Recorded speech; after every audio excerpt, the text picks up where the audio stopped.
오늘은 로마서 1장 1절부터 17절까지 말씀을 통해서 우리 자신의 정체성과 책임이 무엇인가에 대해서 살펴보겠습니다. 먼저 이 편지는 사도 바울이 로마 성도에게 보낸 편지의 시작 서문이 됩니다. 바울은 1차, 2차, 3차 전도 여행을 마감하면서 이 고린도 그 지역에서 아직 방문해 본 적이 없는 이 당시 세계의 심장이었던 이 로마를 방문해 보고 싶은 그런 심정으로 로마 성도에게 이 편지를 썼습니다. 저도 벌써 5년이 됐네요. 벌써 5년 전에 로마를 다녀왔습니다. 당시에는 이제 모든 길은 로마로 통한다라는 그런 말이 있을 정도로 당시에 이 세계의 심장이었던 이 로마는 거의 모든 주변 나라를 이제 정복을 해서 그 정복 국가를 이제 잘 관리하려면은 뭐 지방에서 뭐 데모가 났다, 소요가 났다 그러면은 빨리 그 마차를 출동시켜서 이제 진압을 해야 되기 때문에 그런 도로를 잘 닦아 놓았습니다. 말하자면 일종의 고속도로를 만들어 놓은 것입니다. 그런 그 옛날의 기념을 위해서 지금도 그 로마 지역을 가보면은 그 1세기에 지었던 그런 그 도로가 그대로 유지해 놓은 그런 지역이 곳곳에 있습니다. 어떻게 만드는가 하니까 길을 일단은 평평하게 다듬고 또 배수가 잘 되도록 하기 위해서 자갈도 깔고 맨 위에는 뭐 지금으로 말하면 이제 검은색 그 아스팔트를 깔겠지만은 그 당시에는 그런 것이 없었기 때문에 이 검은색 그 대리석 같은 걸로 이렇게 이 평평하게 이렇게 만들어서 그것도 이 아기가 딱 맞도록 이렇게 해놓은 그런 도로가 지금도 로마 지역을 곳곳에 방문해 보면 그런 자리가 있습니다. 그리고 로마는 이 당시에 이 8만 명을 수용할 수 있는 그런 그 원형 극장을 만들었습니다. 이 콜로세움이라고 일컫죠. 이 말이 뭐 그냥 운치 있게 느껴지는 그 극장이지 그곳에서 어떤 일이 있었는가 하니까 이 사형 선고를 받은 사람을 이제 완전히 앨범으로 만들어서 맹수의 바비대로 가는 그런 걸 보면서 이제 일종의 뭐 희열을 느끼는 거죠. 또는 그 권력자들의 그 재미를 위해서 그 신분이 천한 그런 노예하고 그 맹수하고 이제 싸우게 하는, 그래서 그 싸움에서 뭐 이길 확률은 거의 드물죠. 그래서 만약에 그런 그 노예가 맹수하고 싸워서 이기면은 이제 노예 신분을 면해주는, 뭐 그거는 뭐 거의 일어날 수 없는 그런 그 일들을 또 저질렀고, 또 그 당시에 그리스도인들이 이 로마 황제가 나의 주님이시다라는 것을 이제 거부하고 예수님만이 나의 주님이다 라는 것을 고백했다는 그 이유 때문에 이제 그 사자의 밥이 되도록 했던 그런 걸 통해서 초기 1세기 그리스도인들이 순교를 당했던 그런 장소가 바로 이제 콜로세움이죠. 지금은 뭐 그 콜로세움을 옛날 모습처럼 그 복원을 뭐 계속 한다고 그러는데, 저도 그 콜로세움 안에 들어갔다가 어떤 느낌이 이제 들겠어요. 그 1세기 시대에 그 맹수에게 순교를 당하면서 비명을 질렀던 그런 비명이 들리는 것 같아서 꽤 비싼 돈을 주고 콜로세움을 이제 입장료를 주고 들어갔지만은 그렇게 오래 있지 못하고 그냥 나왔습니다.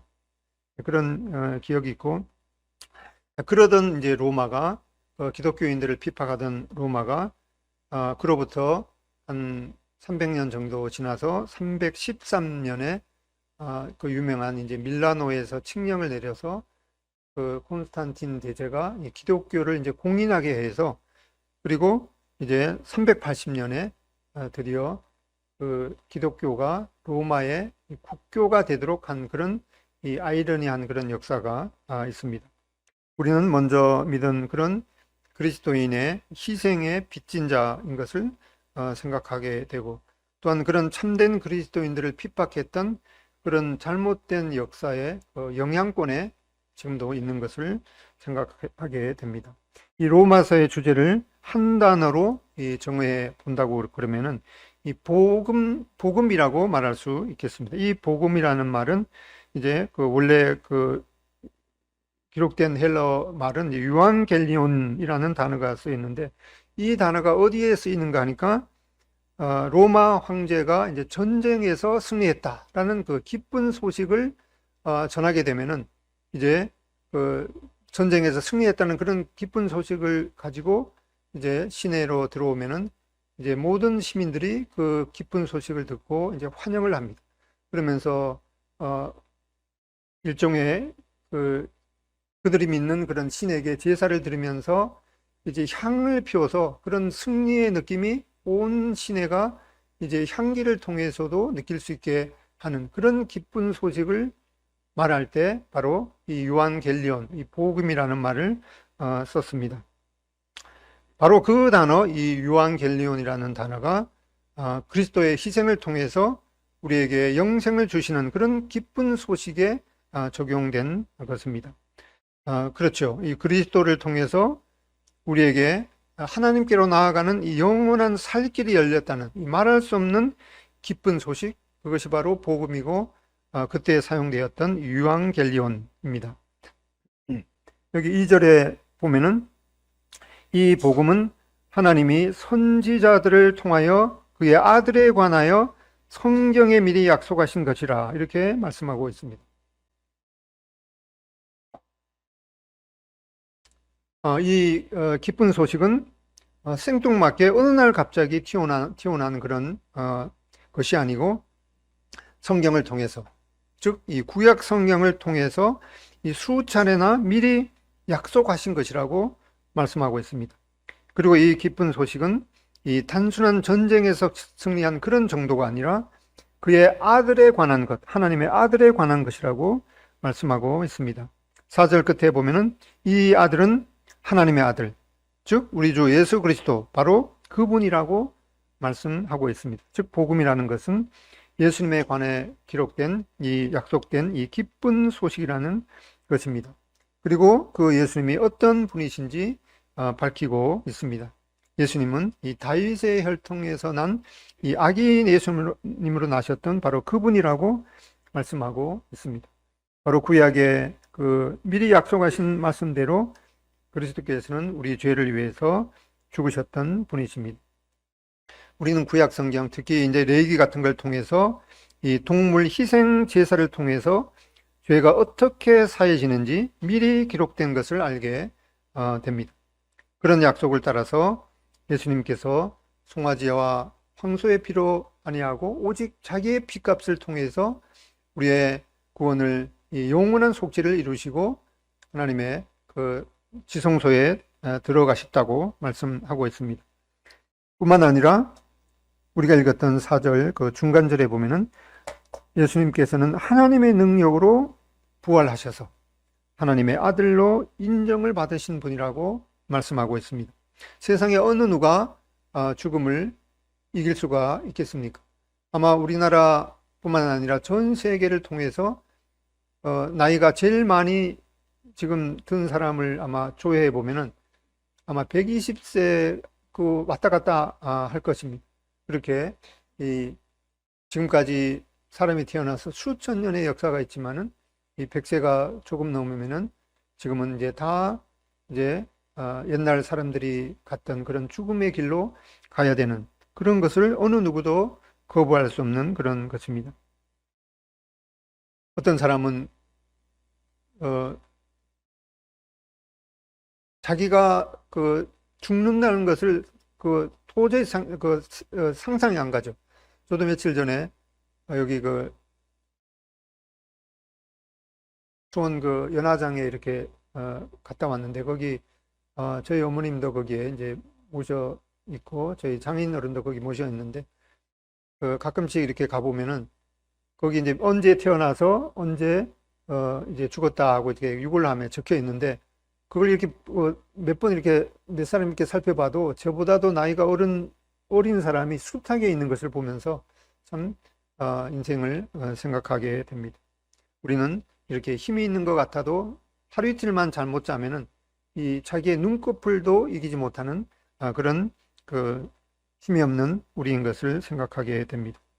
예수님께서는 우리 범죄함을 위해서 십자가에서 내어줌이 되고 또한 우리를 의롭다 하기 위해서 살아나셨다고 말씀하고 있습니다.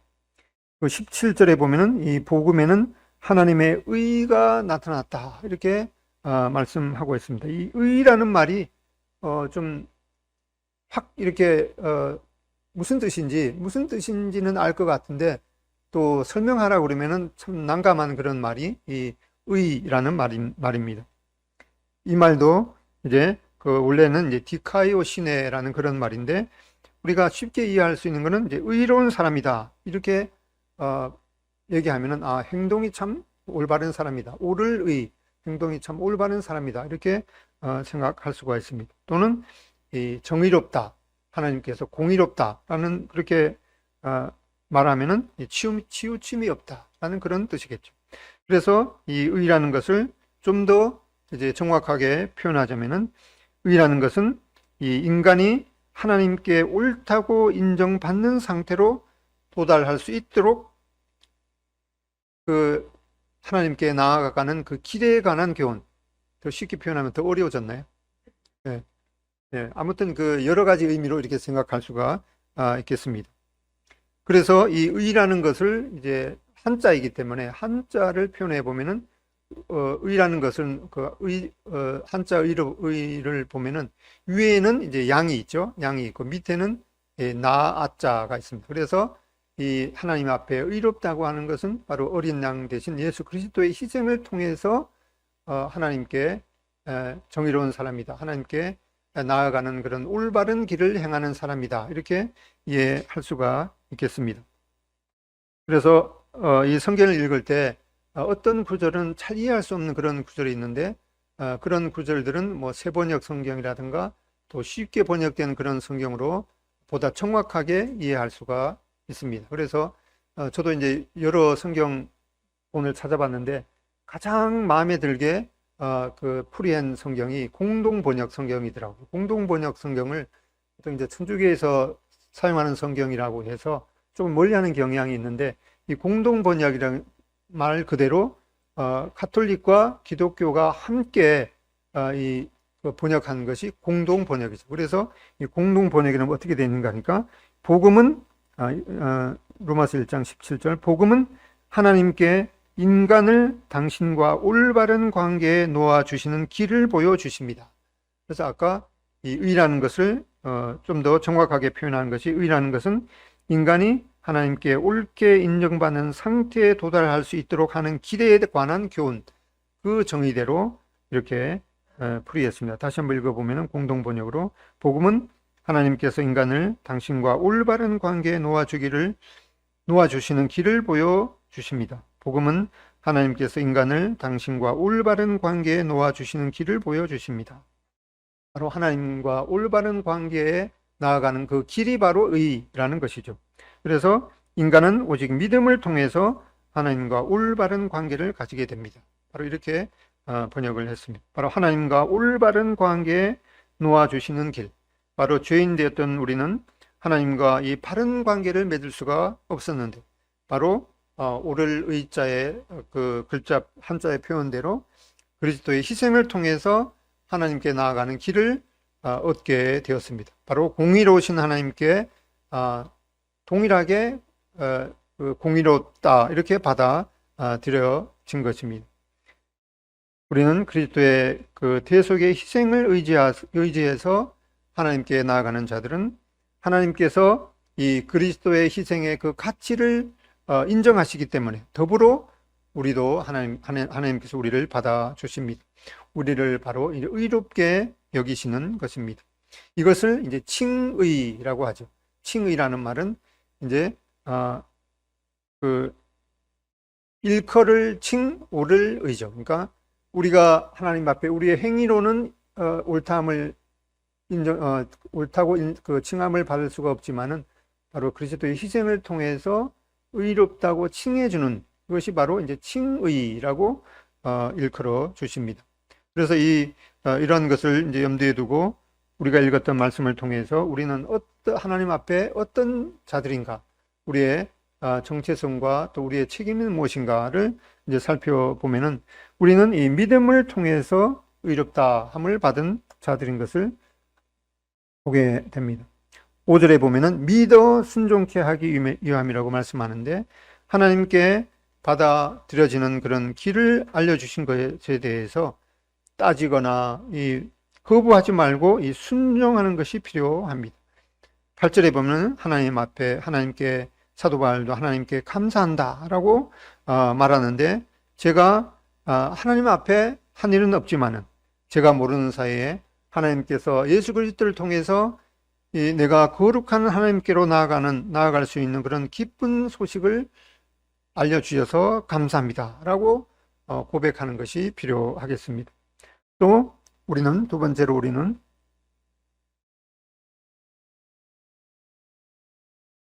그리스도의 소유가 되었습니다. 6절에 보면은 너희도 그들 중에서 예수 그리스도의 것으로 부르심을 받은 자니라. 바로 예수 그리스도의 희생의 값을 치르시고 주님께서 우리를 이제 사셨기 때문에 우리는 예수님의 소유가, 특별한 소유가 된 것입니다.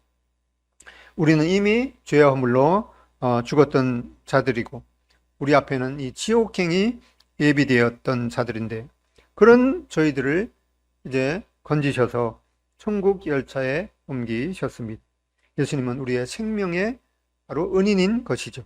그래서 우리는 예수 그리스도의 특별한 소유가 된 자들입니다. 세 번째, 우리는 하나님의 이 사랑을 받은 자들인 것을 말씀하고 있습니다. 7절에 하나님의 사랑하심을 받고 성으로 부르심을 받았다, 이렇게 말씀하고 있습니다. 사랑에 목말라 하시는 분이 계시나요?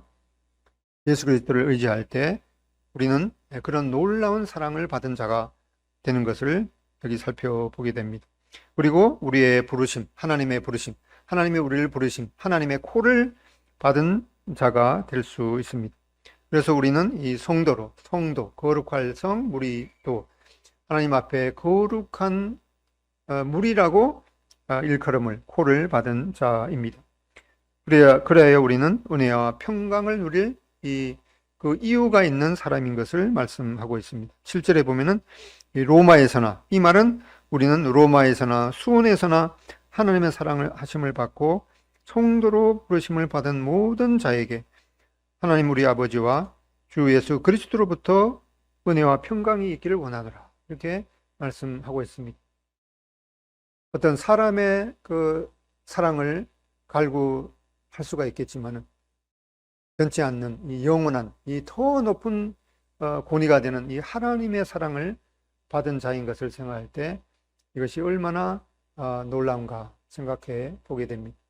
세상에는 지금 70억 넘는 인구가 있는데, 우리보다도 더 건전하게 살아가고 더 놀라운 그 선한 일을 하고 그런 사람들이 더 잘나고 하는 그런 사람들이 수없이 많지만은 그들 무리 가운데서 우리가 하나님께 선택을 받고 하나님의 사랑을 받고 하나님의 자녀가 되었다는 이 진리는 이해할 수가 없는 거죠. 우리가 뭐가 그렇게 하나님 앞에 그 하나님의 사랑을 받는 자가 되었을까? 이거는 영원히 풀 수 없는 수수께끼인 것을 생각하게 됩니다.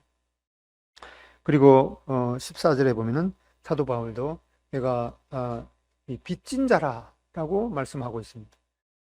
빌려준 돈을 받아야 되는 빚쟁이가 아니라 빚진 돈을 갚아야 하는 이 채무자인 것을 사도 바울이 말씀하고 있습니다. 빚 안 갚고 할 수 있나요? 그런 사람들이 없지 않아 있는 것 같더라고요. 완전히 얼굴에 철판을 깔고 그렇게 사는 자들이 있죠.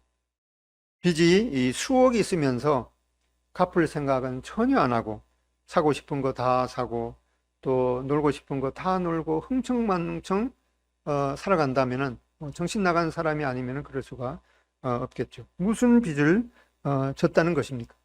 15절에 보면은 그러므로 나는 할 수 있는 대로 로마에 있는 너희에게도 복음 전하기를 원한다. 이 사도 바울은 자기가 오히려 그리스도인들을 핍박하던 그런 자이기 때문에 하나님의 심판을 받는다면은 더 큰 그런 심판 가운데 떨어져야 되는 그런 이 자인데도 불구하고 예수 그리스도의 이 은혜를 통해서 하나님의 자녀로 선택되었다는 것. 또 그 전에 이 수많은 그리스도인들이 믿음을 지키기 위해서 그 순교를 당한 그런 것을 생각할 때 이 사도 바울도 나는 이 복음에 대해서 그런 사람들에게 빚을 진 자이구나 라고 하는 것을 고백을 했습니다. 그래서 할 수만 있는 대로 이 빚을 조금이라도 더 이제 갚기를 원했던 이 사도 바울의 마음을 보게 됩니다. 저도 뭐 세상적으로도 빚도 조금 있고 또 이 믿음 안에서도 제가 구원받기까지 수많은 사람들이 고난하고 또 기도하고 했던 그런 것을 생각하면서 이 사도 바울의 고백대로 나도 하나님 앞에 정말 이 복음에 대해서 빚을 진 자이구나 라는 생각으로 살고 있습니다. 그래서 어저께도 빚을 조금 갚았습니다. 30여 분 복음 교제를 했는데 얼마나 그 빚에 대해서 갚았는지 모르겠지만은 아마 평생을 두고 이 복음의 빚에 대해서 갚아야 하기는 하지만은 조금은 갚은 것 같다는 생각이 들고 계속 갚아야 또 하는 그런 마음을 생각하게 됩니다. 또 여섯 번째, 우리는 이러한 모든 것들을 잘 할 수 있도록 이 기도할 수 있는 특권과 또 책임이 있는 자들인 것을 생각해 보게 됩니다. 10절에 보면은 어떻게 하든지 이제 하나님의 뜻 안에서 너희에게로 나아갈 좋은 길 얻기를 구하노라, 기도하노라 라고 말하고 있습니다. 이러한 하나님께서 우리에게 맡기신 이러한 모든 것들을 잘 수행할 수 있도록 우리의 힘으로는 안 되기 때문에 하나님의 능력을 의지해서 살아가야 되는 그런 삶을 살 수 있도록 우리가 또 기도할 그런 특권과 책임이 있는 것을 생각해 보게 됩니다. 이러한 우리의 신분을 생각하면서 그러면 우리는 무엇을 해야 하는 자들인가를 생각해 보게 되었습니다. 우리는 이러이러한 것을 이미 한 자들이지만 그러나 아직 이러이러한 것을 계속해야 하는 자들인 것을 생각해 보게 됩니다. 그래서 오늘 그 주보에 그 핸드폰에 있는 보낸 주보에 보면은 뭐 조금 영어로 써져 있습니다. Already not yet. already는 이미라는 말이죠. 이미 우리는 이러이러한 것을 이룬 자들입니다. 또 그러나 not yet.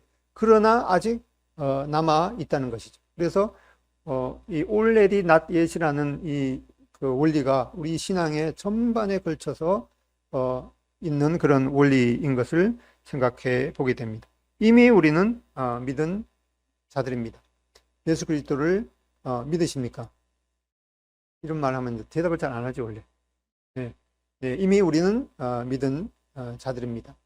하나님 앞에 우리의 믿음이 겨자씨만한 그런 믿음일지 모르지만은 우리가 예수 그리스도의 희생을 의지하는 그런 이 작은 믿음을 하나님께서는 어여삐 보시고 우리를 구원받을 만한 그런 믿음으로 이제 여겨주시고 우리의 믿음을 인정해 주셨습니다. 그렇지만 아직 계속해서 우리는 믿음에 이르러야 하는 자인 것을 17절에도 말씀하고 있습니다. 오직 의인은 믿음으로 믿음에 이르게 하나니 오직 의인은 믿음으로 말미암아 살리라. 우리는 이미 믿은 자들이지만은 not yet.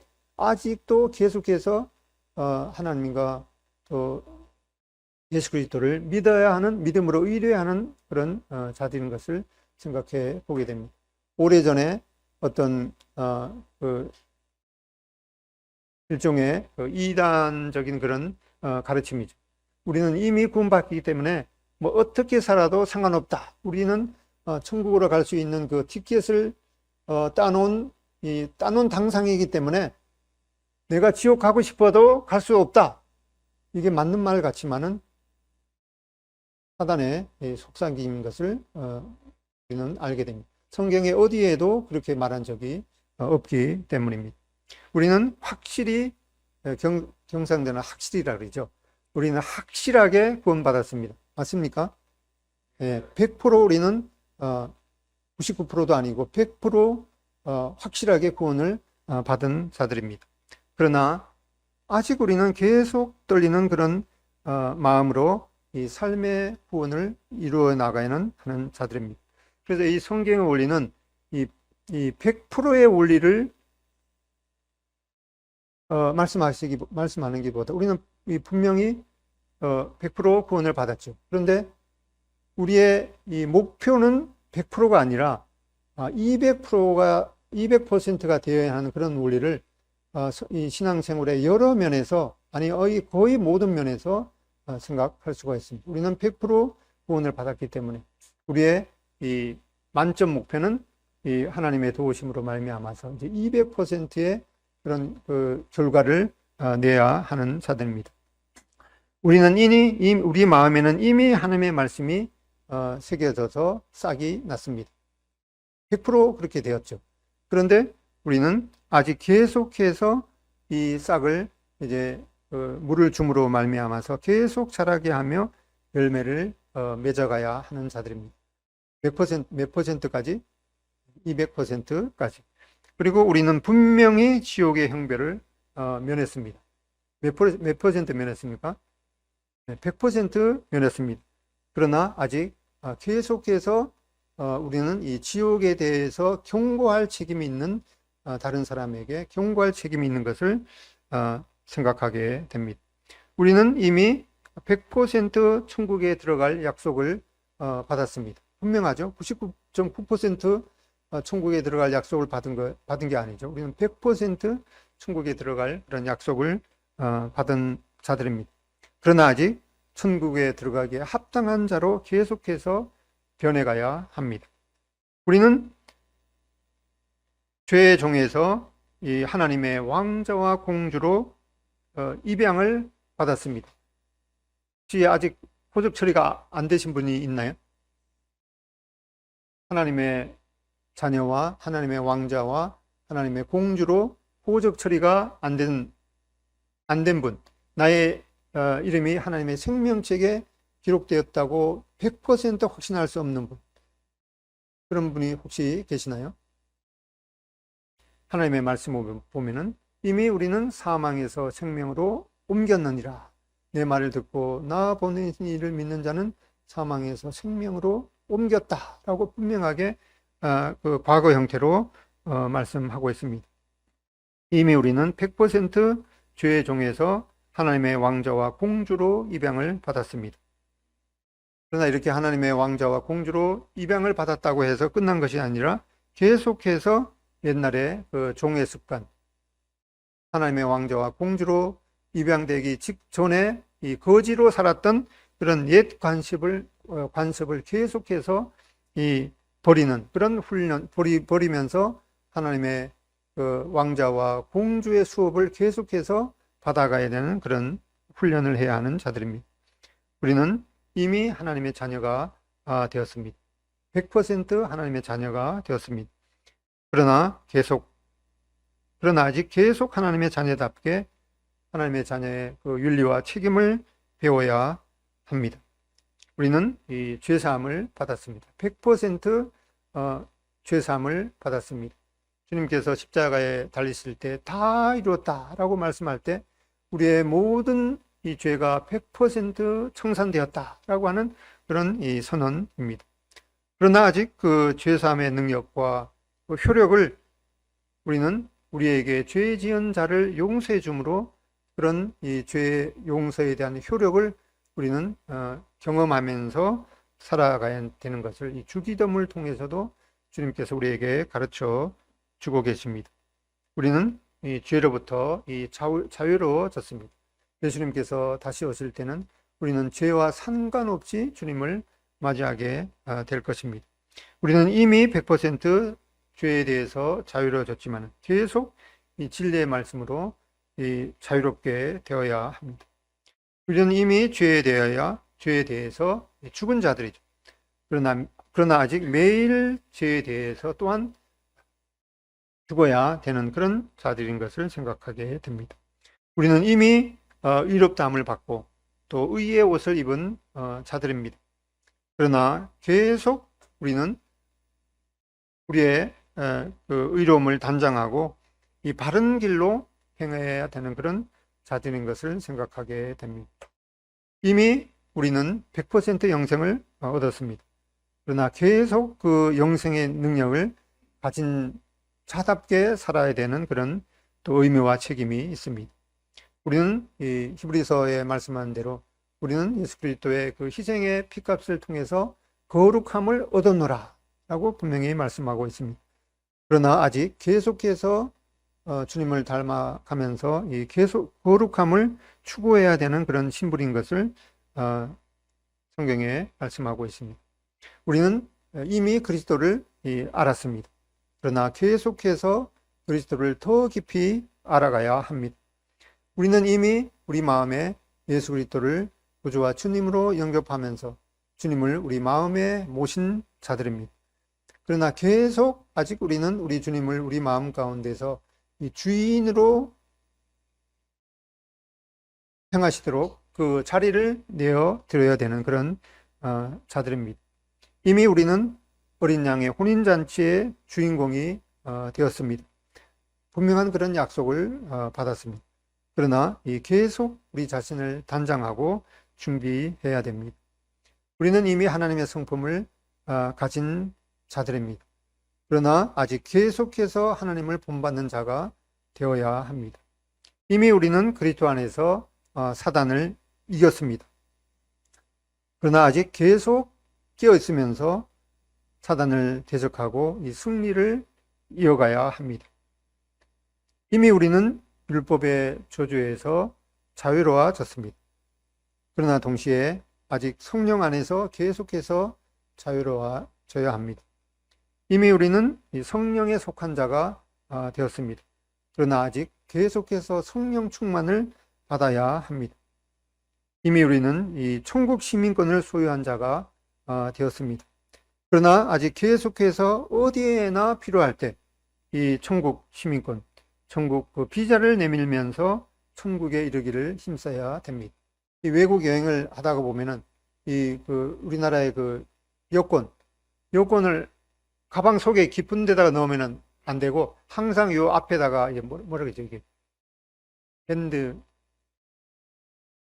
뭐라 그러지, 하여튼 이 가슴에다가 이렇게 끼는 그 가방 안에다 그 조그만 그 계단에다 넣어갖고 언제 어디서나 그거를 꺼내서 요구할 때 보여줘야 하기 때문에 이 천국 시민권을 가지고 있으면서 장롱 속에다가 집어넣는 것이 아니라 항상 필요할 때 나는 이 하나님의 나라에 속한 천국 시민권자입니다. 그런 것들을 이제 보여줄 뿐만 아니라 그런 천국 시민권을 가진 자답게 살아야 되는 그런 것을 행할 때가 많이 있습니다.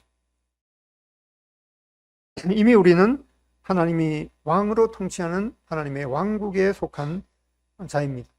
그렇지만 아직 이 온전한 이 예수 그리스도의 통치를 기다려야 되는 자들입니다. 이미 우리는 그리스도 안에서 이 참된 안식을 얻은 자가 되었습니다. 그러나 아직 계속해서 안식에 들어가기를 힘쓰는 자가 되어야 합니다. 이미 우리는 육과 정욕을 십자가에 못 박은 자들이라고 말씀하고 있습니다. 그러나 계속 우리는 육체의 정욕을 제어할 책임이 있는 것을 말씀하고 있습니다. 이미 우리는 확실하게 그리스도 안에서 이 최종적인 승리를 약속받은 자들입니다. 그러나 아직 미리 계시된 그 승리의 비디오를 보면서 승리의 기쁨과 그 능력을 누려야 하는 자들입니다. 지금까지 몇 가지 말씀드렸는지 혹시 기억하시는 분 계시나요? 25가지 말씀드렸는데 혹시라도 나중에 이거 말고 다른 원리가 있는 걸 제게 말씀해 주시면은 한 건당 10,000원을 드리겠습니다. 네. 그리고 빌립보서 3장 12절부터 14절까지 다 같이 읽겠습니다. 시작. 내가 이미 얻었다 함도 아니요 온전히 이뤘다 함도 아니라 오직 내가 그리스도 예수께 잡힌 바 된 그것을 잡으려고 달려가노라. 형제들아, 나는 아직 내가 잡은 줄로 여기지 아니하고 오직 한 일, 즉 뒤에 있는 것을 잊어버리고 앞에 있는 것을 잡으려고 표대를 향하여 그리스도 예수 안에서 하나님이 위에서 부르신 부르심의 상을 위하여 달려가노라. 우리가 하나님 앞에 어떤 자들인가, 우리의 정체성과 또 그런 정체성을 가지고 어떻게 살아야 되는지 이 로마서 1장을 통해서 살펴봤습니다. 기도하고 마치겠습니다.